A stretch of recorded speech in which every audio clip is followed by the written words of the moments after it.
All right, Miss Robinson, we are live. Are you ready to do this? I am ready, Mr. Thomas. Let's do it. KTTV, giving you what you need. Motivation, education unleashed. H-Town representing, we forever keep it rolling. Join the conversation with inspirational stories. Thought provoking, feel that energy.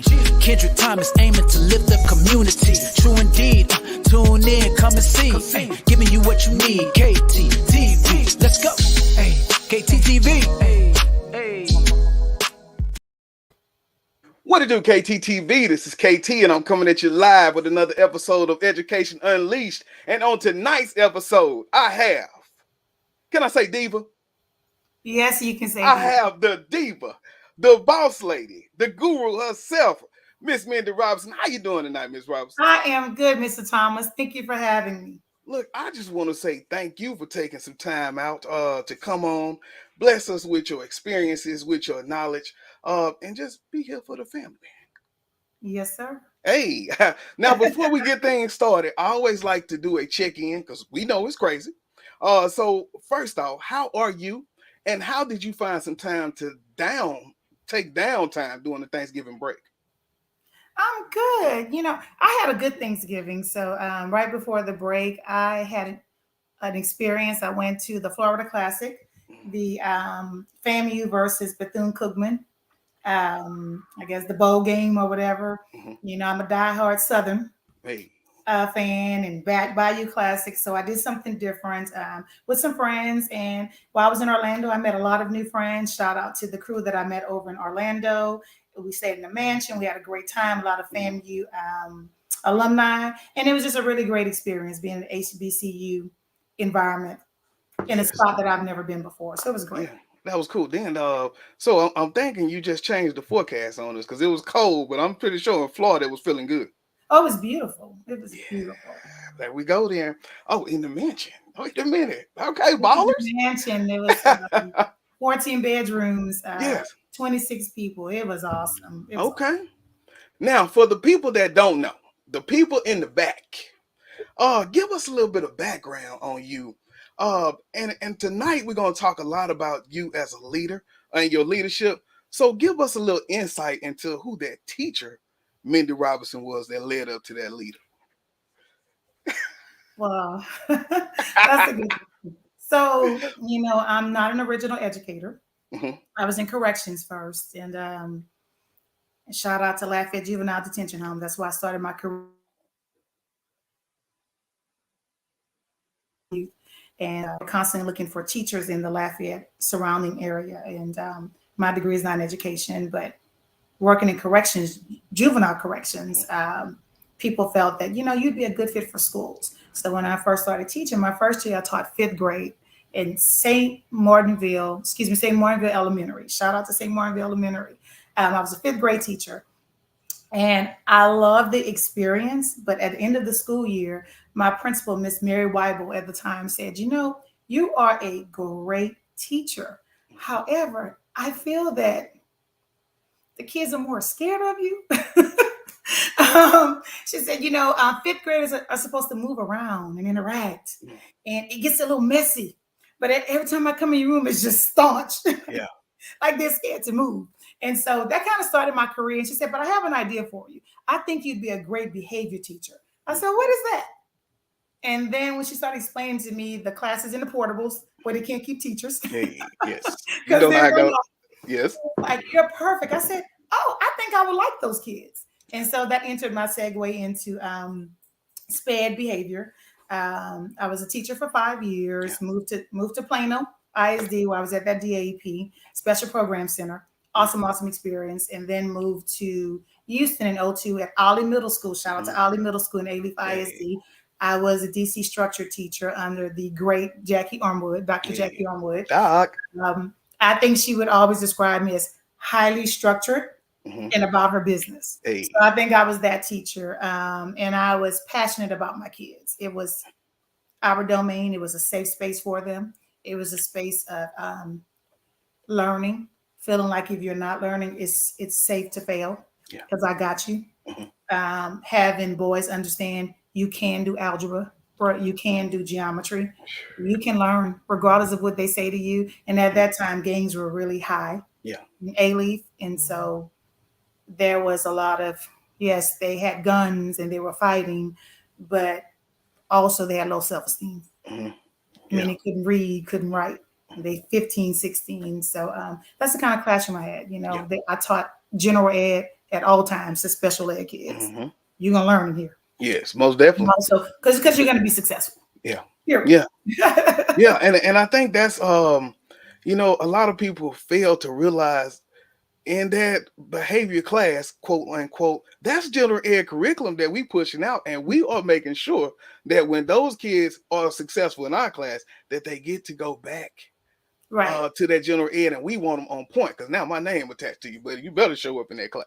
And you know that very well, being a former Yes. DC structure, self-contained SPED. I think many people don't realize that we're required to teach on grade level instruction. Hmm. Yes. Yeah. They Now know. we may give them some accommodations, Hmm. but the actual lesson must be on grade level Yes. instruction. Yeah. Now tying into our thing for the night, and it was women leading in alternative schools. Really, I just want to generalize it first as a person who's been doing DAEPs for a while. What makes an alternative school successful? And do you think that's decided anyway or influenced by gender? So let me tackle the first part of that question. Hmm. I think what makes it successful is first you have to have leaders that this is something they want to do. It's not just a passion, but it's a calling. So I always tell people when you enter that sector of education, it's not a position anymore. It becomes a passion and a calling because you're going to be called higher and higher in more challenging situations and a pressure cooker daily, and you have to know how to navigate through that and at any time. So I think once you accept that challenge, then you have to have systems in place, and you have to run those systems religiously and consistently. Even when you want to falter, you can't. Yeah. It has to be a highly structured, consistent environment for you to be successful. That's it. Because like you say, that pressure and that steam. I'm with you. And I can attest to you. I watch you every day in high school, running your high Yeah. school program at ALC. Yeah. You're consistent. When kids walk in, they know what to expect. Yes. They know when they're being searched, if they're out of dress code, each one of them know you're going to give them the same answer every time. It's not You're not going to waver because you know the expectation. Yeah, well, I appreciate Yeah, that. yeah. Yes, hey, look, we're gonna make it happen. So now, when you think about that success, like I said, for that second part, as a woman, do you feel like you had to fight any harder, or was it still just that the things that you said with the systems and just making sure they were in place? Like, did you think any gender had a influence on that? Actually, that's a good question. I think the fight wasn't as hard for me as it would be for my male counterparts Mm. because the DAEP is predominantly male students, right? So what happens with male students is that they're more prone to follow my lead as a female because most of them have moms, grandmas, aunties. They see me. They naturally interact with women. They don't naturally interact, most of these boys, with different males. Mhm. So actually, I have the advantage point. Yeah. I can probably de-escalate a male student quicker than a male because there's some resistance there. Yeah, They're not comfortable with men. Mhm. So I think a male, and that I think I know, my being a mentor to many principals, male principals getting in this sector, is more of a challenge for them. Mhm. It's a longer time for them to build trust with the boys, relationships where I could walk right in and say, well, what's going on with you? Well, come with me, come talk. But you know what? It brings them back to mommy. Yeah. So I don't know if that kind of answers your question. It's kind That of weird did. way, Yeah. but it's the Yeah. truth of the matter. So I kind of have Yeah. the advantage point if you know how to use that. Mhm. I think the males have to work harder as Yeah. administrators in DAP because it's a long range and it's slow steps because our boys have so much distrust Yeah. Yeah, that makes perfect sense. due to so much negative exposure. Yeah. And all the time I've been doing this, I never talked and had a conversation like this from a female perspective of that behavior teacher. And so it never dawned on me, yes, like they don't, naturally interact with males. And so that Mhm. is kind of taking them out their box by a simple conversation. Yeah, Right. And simple. so, yeah, okay, hold up before we go to the next one, because you did a good segue into that next question, though. But who's that Tony? Say, come on, Miss Robinson. Hey, that's Miss Stubb. Mrs. All right. Stubbs, that is our Yeah, CIS case manager. yeah. And Yes, who's that? Mrs. Stubbs. Dr. Greenlee. Dr. Greenleaf, amazing. She was one of Yeah, our administrators for many years when I got to ALC, yeah. and she just left 2 years ago. And amazing. She led middle school Mhm. and high school. Shout out to you, Dr. Patricia Greenleaf, amazing leader. Now, when we talk about the conversation, I mean the relationship that these men would have with the women, then that puts you in that nurture spot. But like you said, on the back end, consistency, systems, that strength, right, is what you got to have to still make that successful with those guys. So how did you find, or do you find, as you still in the game, balance between that nurture and having that strength that it takes to really lead hundred men, 200 men, or young men? So you're asking, how do I find the balance between the nurturing Hmm. and what was That the other? strong when you have to just that tough love time. Like, how do you find that balance? Honestly, that's a day-to-day challenge. Hmm. And so I've trained myself to know when I need to disengage from a situation because I'm becoming imbalanced and I'm becoming the mommy in the situation. And I can't always save them, Yeah. right? Because they have to accept consequences and directives from males as well as women. I think my balance with them is that I try to lead from a lens of empathy, not sympathy. Our minority boys don't need anybody else feeling sorry for them, Hmm. right? They live that in their life. When they get to school, they just need fair, consistent treatment, and they need fair opportunities. Yeah. And so I think when you lead from the lens of empathy, it's easy to balance that. Hmm. And when I say that, I mean, in the business we're in, we have kids that lose siblings, parents, whether it's to incarceration, death, Yeah. or just absenteeism. Just they're raising themselves. Hmm. They are very resilient.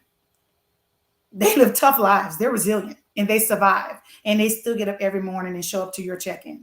Hmm. So when they get to your check-in, they don't need you feeling sorry for them. Yeah. They got that. Hmm. But when they get in your door, they need you to teach them so they can have the educational skills and tools they need to be successful citizens in society. Yeah. So I say that, and empathy is, you know what, Joshua? I know. Hmm. I can tell you were up late last night. I can tell your clothes are not fresh. I can tell you're hungry. But I thank you for just showing up today. Yeah. That's it. And then That's you it. move on with the day. That's Joshua it. is going to go through check-in like Hmm. everyone else. Yeah. And that's the lens that I think many people who are working with this demographic they struggle with, that I mastered. Yeah. It's an empathy lens. It's not a Hmm. sympathy. They don't, and actually it's something that kind of annoys me professionally. Yes. They don't need anybody feeling sorry for them. Yeah. Yeah. Yeah. But we can lend them some empathy, because Yes. some understanding. But then we have to move on. Yeah. you You know, got to. You got to. Like you said. and they Uh, want to move on. They don't want to sit in that. no. They want to move on with their day. They don't want to sit in that. Yeah. And it's a skill set And it's a to skill set, move on, to learn how to move on. and it's a skill set to learn how to move on. Yeah. Yeah. Yeah. I was talking to Kafele, and we was talking about that when he wrote his book, motivating the black males to achieve. And it was the same thing when I was in College Station. It was, don't feel sorry for him. No. Understand where he coming from. Right. Maybe give him something, but then keep him moving forward. But they We keep it don't lower the moving. bar. Yes. So now, speaking of the bar, I think about my counterparts here, Brother Robinson, Brother Phillips, you Yeah. know, and the team that you put together, understanding sometimes their plight of what you said is harder for men in that DAEP to build that relationship because it's not normal. What were some of the decisions that when putting the dream team together? Well, it was a no-brainer. Yeah. Um, if you're in an inner city DAP, and the majority of your students are light brown to dark brown males. When I say that, Hispanic and African American males, Hmm. um, at every level, from the educational aides in the classrooms to teachers, administrators, the majority of that staff should be males, Hmm. and preferably Hispanic and African American. So for me to lead the charge, to have them identify, not just identify, but connect and build relationships, I wanted them to see you, Mr. Robinson and Mr. Phillips, daily. That was important to me. Yeah. In their communities, they don't interact with a polished, well-educated gentleman every day. Yeah. So I want to expose them to something that they don't get when they go home. You know, I don't have children, but I have a nephew that y'all know I'm Yeah. obsessed with. My nephew Tristan. Yeah. I'm the other mom, Yeah. but our kids are blessed because many of them have grandparents, fathers, but we have to remember these are fatherless children. Yeah. So you, Mr. Phillips and Mr. Robinson, them seeing you every day and pouring into them, you become that father figure, not just a mentor. And they need that. So if you're a female leader, as myself, in position, you have to recognize that and you have to take action on it. You can't be scared, right? You know what they need. They need me Mm. too, but they also have a lot of me. Yeah. They don't have you, Mr. Phillips Mm. and Mr. Robinson. So Yeah. I was Yeah. bold in doing that, but it was with purpose, with no Yes. apologies. Yeah. I think it's you know, for me, the beginning of this conversation kind of put everything into perspective. Like I said, as much as I deal with these boys, um, I guess for me it's normal to interact with them. But like you say, for them it's not normal. And Mhm. so that that just for me that just changes everything and puts into a different light because I never thought about like yeah it's not a lot of dudes. That's why when they feel their relationship they cling to me. It's like even when we're in the hall, it's like I gotta keep pushing. Like I gotta keep going. You can't just stop. But it's really that connection to It's the where it's like I don't connection. get to talk to somebody like you all the time, Mr. Thomas, Mr. Thomas. But yes. Oh wow. Okay. So now thinking about unconscious bias. Mhm. We talked a little bit about that yesterday. Like what you said. Well, I was ironing. You know what? We were in full conversation while you was ironing for our man up event, which was so phenomenal.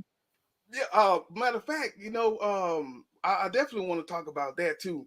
But I Yes. wanted to just ask, have you seen unconscious bias, and what kind have you seen for people who maybe not have experienced that type of, I guess, type of experience in a DAEP or in a men almost dominated field like it is in the DAEP?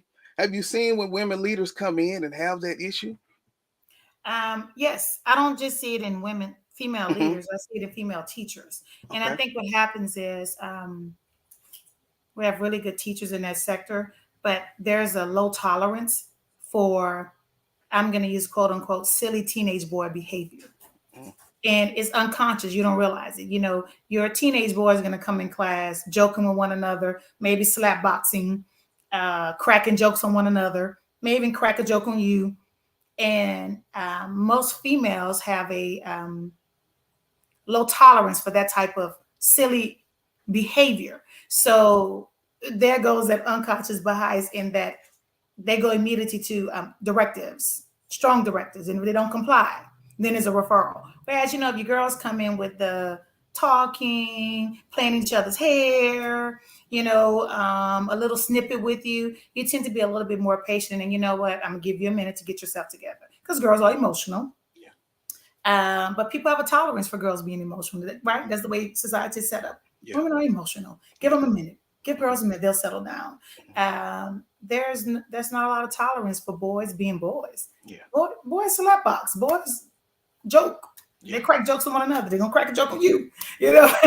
Yeah. So I think that's where a lot of, especially in DAEP, the unconscious bias comes Yeah. is the silly teenage boy behaviors and a low Mm. tolerance for it. Yeah. Not allowing Yeah. boys to be boys and then getting them back on track without giving them a discipline or consequence for it. Yeah. Yeah. Helping them understand. Yeah. I had a friend of mine and we were talking about that, and we were referencing it as in elementary, and we said how the teachers always say, "Well, give me a few boys to help me carry these boxes or these crates, but that's already creating that bias. In reality, how much stronger is an elementary boy versus an elementary girl? Girl. Right. You Oh, know, that's so good. That's good. That's good. so I was like, that exactly. Wow. So yeah, we do create those, and I think men are pretty much the same too. I don't know, or maybe it's just a soft spot we have for like the lady students, And young that's what I young think it lady is. I students. think that girls, even for men, it's a girl. Many men have daughters or Yeah, nieces. It's a soft spot. yeah, And boys, I think we have to get out of the mindset of he need to act like a man, but he's yeah, not. yeah, He's a boy. that's what He's I'm a boy talking in about. puberty. He's a little boy that's 7, but he's not. We put unrealistic behavior expectations on. These are still children. They're Yeah, not full grown men. They're yeah, children. Allow us to still be children, as long as it's not out of control, but allow them that time and that space to be children and not be mm, so impatient with them yeah, and attach discipline to that impatience. mm. And Look at that's what sometimes we have to regulate and check ourselves. most definitely. Yeah. Look at Miss Johnson. She say exactly. Oh, hi, Miss Johnson. Johnson That's Reed. cool. All right, so now let's switch gears and talk about what happened last night Yes, with phenomenal. the That was with magic. the magic. So That was I came magic. in toward the end. Talk to me a little bit about what were the beginnings of the team. Shout out Dr. Creer. Man, shout out is it Dr. Cook or Mr. Cook? Mr. Jeffrey Cooks Yeah, Jr. Mr. Cooks. Yeah. Okay. So just shout out to everybody who was a part of all that planning. But what were some of those beginning conversations as we explained what really took place last night? You mean what was the beginning of how we created Man Up? Yeah, yeah. How we even started the man up for people who don't know. Well, Mr. Thomas, when I came back to A Leaf, it was different, but all different in a good way. It was good when I left. It was good when I came back. Just I was gone for a decade, so things are always moving. And so when I came back, every district I go to, I want to put my stamp on things. Yeah. But people know that I'm very passionate about at-risk boys. That's my passion, right? And so me and Dr. Crib, when she came back to A Leaf as well, we were A-Leaf products as administrators. When she came back as our area soup, we would have conversations about. She visits AOC a lot. She's very hands-on Yeah. with the at-risk population, mentoring, tracking behavior, looking at my data. We would sit and look at data, look at offenses coming in, and I would tell her, we really need to do something. She said, I'm already on that. I'm just trying to figure out what. So I'm going to create a Dr. Cecilia Career, shout out Shout out. to her. She said, I want to create this think tank with some great minds of people that has been in this game for a long time, tried and proven. And what can we do within A-Leaf and A-Leaf communities to start bringing males together, right? Mm-hmm. And so I said, I think it'll be phenomenal. You have a lot of awesome guys in the district just within A-Leaf that be a part of that. She said, well, I want you to be a part of it too because of your background and your experiences. Yeah. So those first few meetings, I'm gonna tell you, was awesome. Principals, Ali, CIS, Dr. Price, Mr. Tremaine Wycliffe, who you had on before, Principal Crossroads. I mean, just powerhouses Yeah. in the think tanks. Of course, Mr. Jeffrey Cooks Jr. throwing out ideas because many of them have boys clubs. Like you ran a very successful one at Hicks for 6 years. Hey. Your name even came up. Mm-hmm. Mr. Garfield, he's the former senior of Shy. Dr. Bright. Yeah. Yeah. He's a part of that committee. So everybody in the district are doing clubs and things for boys. Yeah. And so we were like, okay, there are things happening, but how can we do something on a greater scale to where we're all sending across kind of a theme Yeah. or consistent message because we're a little good programs, but we isolated, we're on islands. Yeah. Mm-hmm. And so we developed what's called the Man Up Social Event Tour. When we came up with that concept, I said, if we're going to come up with this concept and do is one more person, we need to add to this. Yeah. And I said, that's Kendrick Thomas. Hey. He did some trailblazing in Hicks. So Mr. Thomas, kudos to you, came in at meeting 3 and hit the ground running. Yeah. And so that was the whole initiative. It was to bring grandfathers, uncles, big brothers, pastors, deacons, what do you call it? Business owners, Yeah. anybody in the community that want to come out in fellowship, just among boys and men. Mhm. Um, a night of food, a night of activity. We had, as you know, we had video games, video Yeah. game room, Mm. painting with a twist. Shout Yeah. out to Mr. Robin Toy. Yeah. We had what do you call it? Sports activities, Yeah. just things that men, grandpas, I say grandpas, I'm a Louisiana Yeah. girl, Yeah. papas, uh, Mm-hmm. bonding. Yeah. That is so important. Mm-hmm. And so last night, I think, because, you were instrumental part of that. It exceeded our expectations. Yes. It not only was successful, it exceeded it. Yeah. And I know, as I took my place in serving food, because I didn't want to interact. Yeah. When Mr. Tar wanted to send me a shout out, Yeah. I was like, no, no, no. Yeah. I have had a lot of highs in my career. I've been Mm. recognized for a lot of things. This is about you men. This is not Yes. about me. Yes. I'm going to serve, Yeah. greet, and I was comfortable in that. Yeah. I've been the star of the show. This is y'all Yeah. show. This is about men. Yeah. And so as I was serving, I would tell each grandfather and father and uncle and big brother, thank you. We Mm. need you. You're Yeah. needed. Yes. Come back. I hope you enjoy the night. And just, I could see how it even warmed their heart. Mm-hmm. A lot of grandfathers Yeah. there. Yeah. So that's how Man Up came into existence. As you know, our goal is to come to another school real soon, hopefully in January, February. Again, I can't take all the credit. I'm glad Yeah. to be a part of the inception of it, one of the founders of it. But I thank you for being on this founding committee, Yeah. your dedication to it as well. And anyone tuning in, I hope, if you are a male, that you be looking for our next event and that you show Next up. You're event. needed. You are Well, needed. look, this is Miss Hawkins. She say men or so. Most definitely. Like Yes, shout out to Ms. yeah. Hawkins. Hey. Yeah. Amazing ALC teacher, Come on now. great behavior interventionist. You are Most much definitely. appreciated, ALC. Yes, she is. That's the gatekeeper. Yeah. So now, um, I just heard everything you said, and it was so very humbling and all that. But let's keep it real, right? You know that this probably wouldn't have happened without that work that you did. So I want to say thank you for your part and for the grind that you put up, the coordination that you put together, the telephone calls, the text messages, so much. Like you say, and each person had a piece of it, but I think without that coordination that you put together, as me watching you day in and day out, I don't know. So big shouts out to Well, you.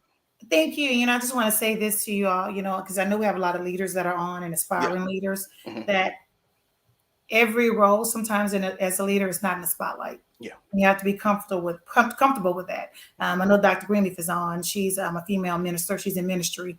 And, we talk about church things when we work together. She and I, as administrators at ALC, that's parking lot ministry. There's, pastor's aid. I serve on pastor's aid in my church. There's different ministries. And just because I'm the principal, and you're right, I did coordinate a lot of that man up, it doesn't mean I have to flex and be in the front of it. Yeah. Because the greater good is that the event happened, Yeah. and we had all those magnificent boys and men in one spot.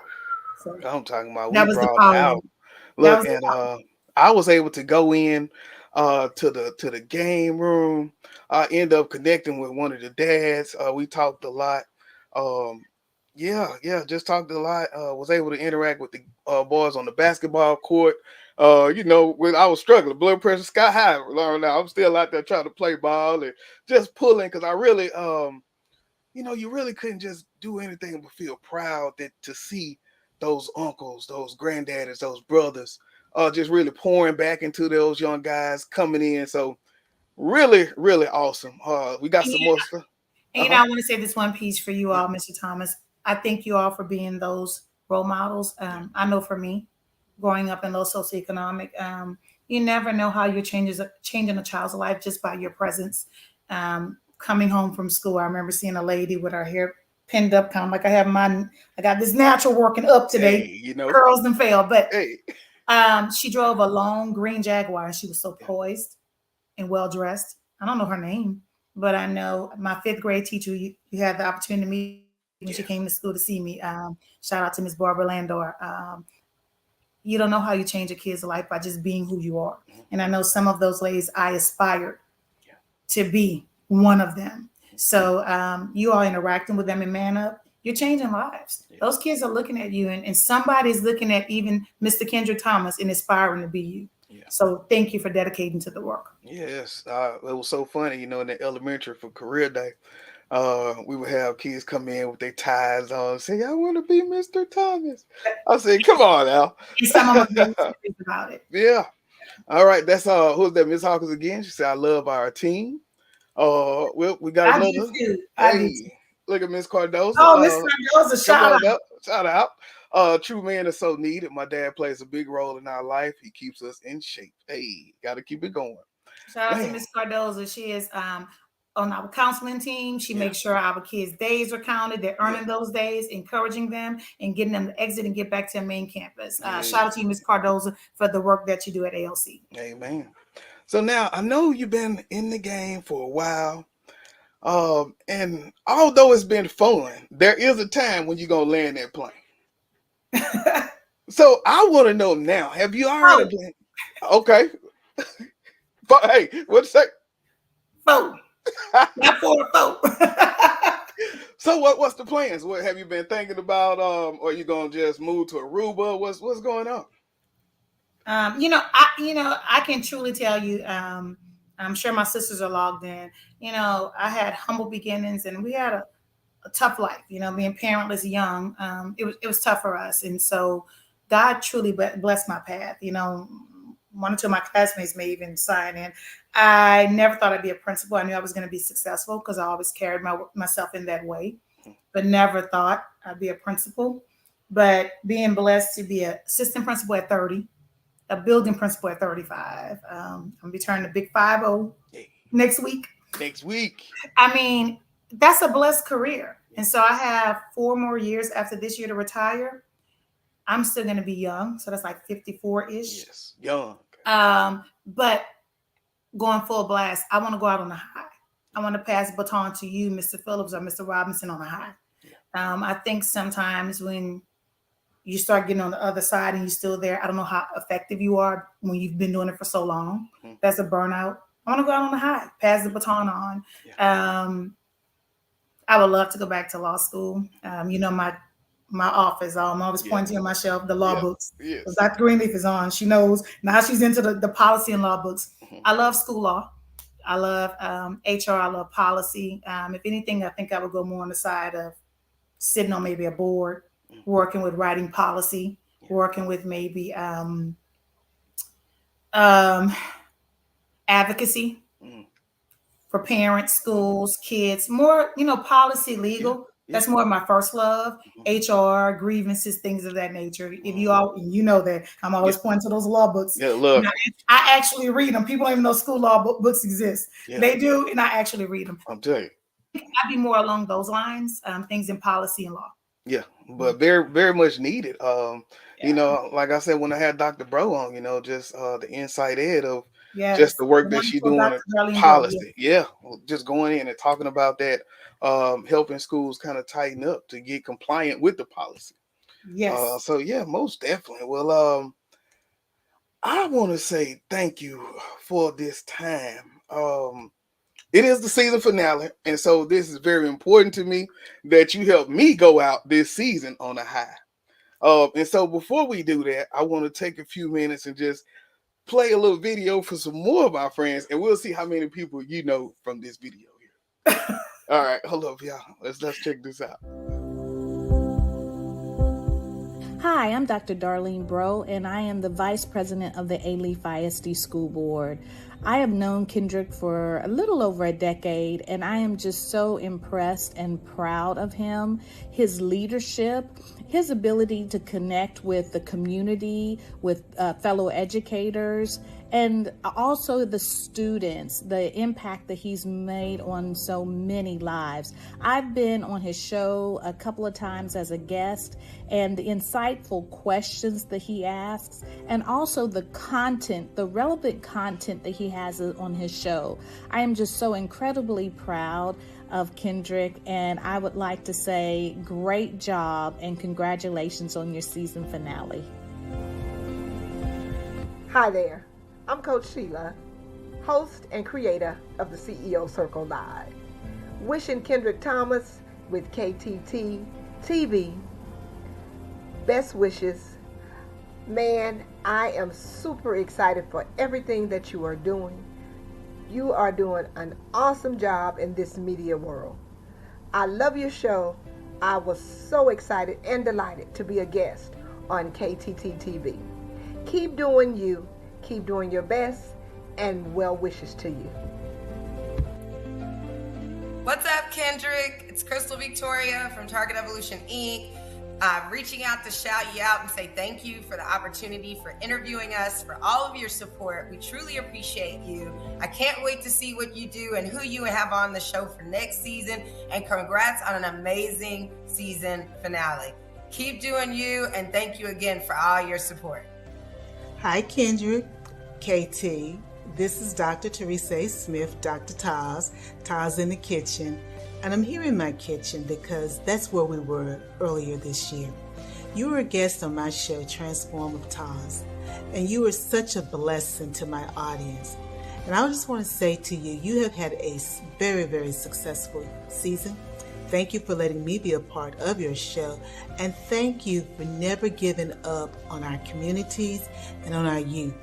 You are a bright beacon of hope for so many individuals. So congratulations on a wonderful season, and we know there are going to be many, many more to come.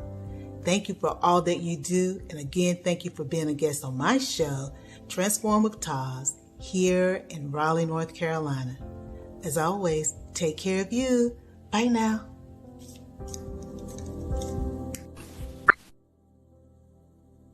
Hi, my name is Dr. Kelly Brown. I'm an assistant professor at Lamar University. I'm the principal consultant of One World Consulting. I would like to say thank you for another great season. I really appreciate the work that you do to highlight the voices of people in and around the Houston area, as well as what you do in education.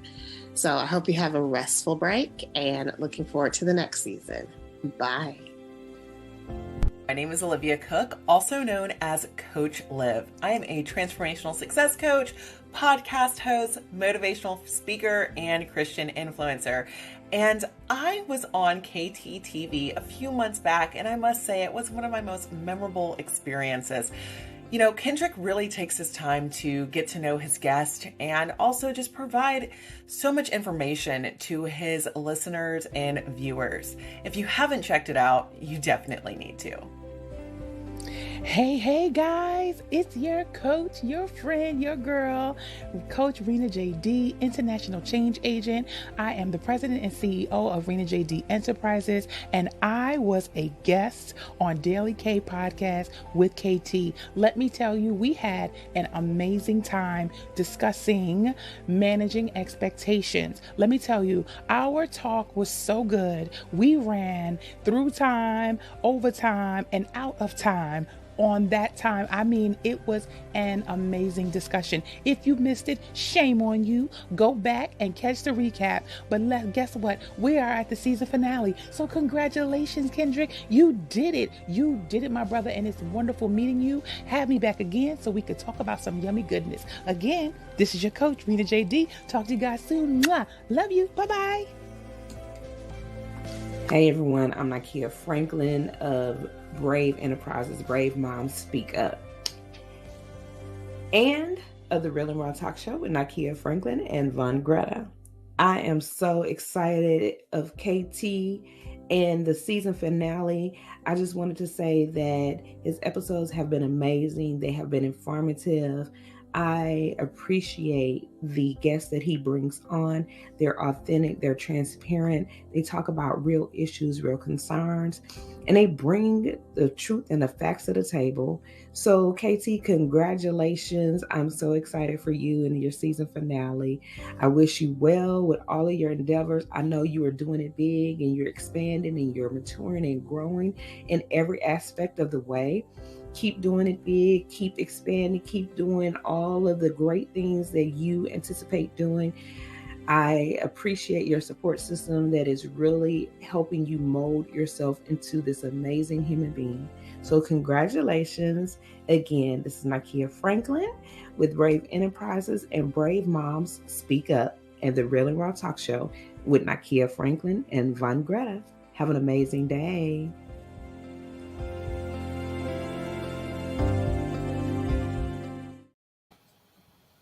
Wow. Man, that was real. Powerful. Yeah, that was my people. And that you are. Yeah, I appreciate that. Hey, all right. So now, we did it. We did it, Ms. Robinson. I did my first season of Education Unleashed. You're thinking about starting this out with Principal Kafele and ending it with Mindy Robinson. Hey, thank you. It was a pleasure. I feel honored. All right. Well, You're amazing. I will see you tomorrow. Same place, same time. All right. This is KT for KTTV signing out.